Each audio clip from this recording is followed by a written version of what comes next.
Tatlong paglabag ang nakita ng DENR laban sa isang high-end residential project sa Cebu City. Napansin din ng kagawaran na hindi sapat ang retention pond nito na sasalo sana ng tubig ulan. Pero hindi lang ito ang proyektong iniimbestigahan. Nakatutok si Ivan Mayrina.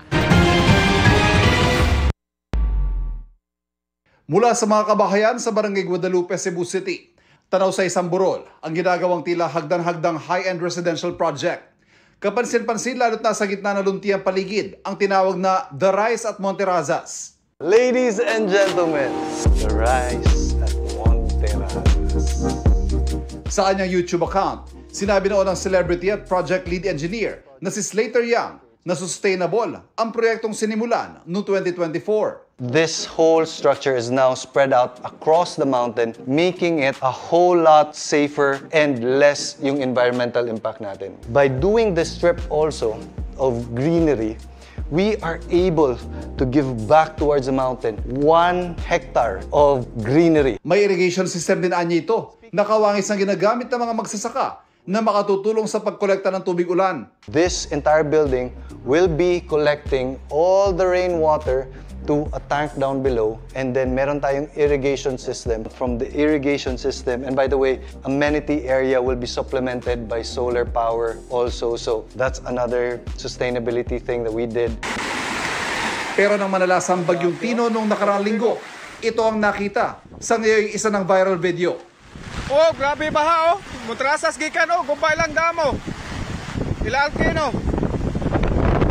Mo ni delikado kayo oh. Delikado kayo landslide rin. Sinisi ng uploader ang Monterrazas sa nangyari. Oh, karon, tanawa. Tanawa taga Monterrazas, na inyong kabuang. Oh. Tanawa ninyo mga guys. Awa inyong gigupa. Awa.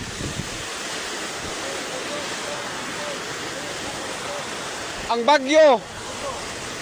Madapag ampo, pero kini di na gyud madag ampo. Ang inyong damo, nabungkag inyong dam. Oh, tanawa inyong kwas tubig, nabungkag. Matapos manalasa ang bagyo, tumambad lalo ang tila nakalbo ng bahagi ng burol kung saan itinatayo ang proyekto. Ayon sa DENR, mula sa mahigit 700 puno noong 2022, 11 na lang ang natira para sa proyekto na nakakuha ng tree cutting permit. Isa ito sa tatlong nakitang paglabag ng Department of Environment and Natural Resources. Nilabag din nila ang Presidential Decree 1586 o ang Philippine Environmental Impact Statement System.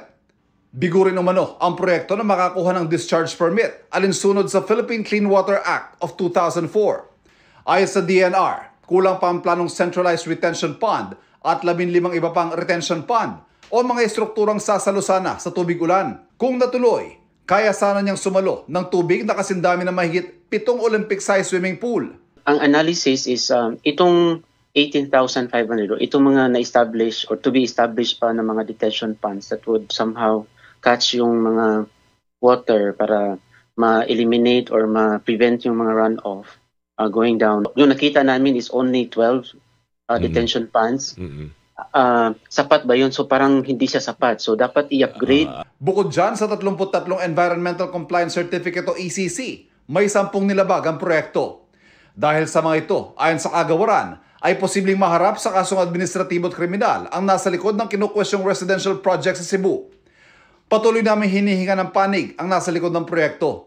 Bukod sa Monterrazas, mayroon din iba pang proyektong iniimbestigahan, lalo't marami pang lugar sa Cebu na binahari naman. Para sa GMA Integrated News, Ivan Mayrina, nakatutok, 24 oras.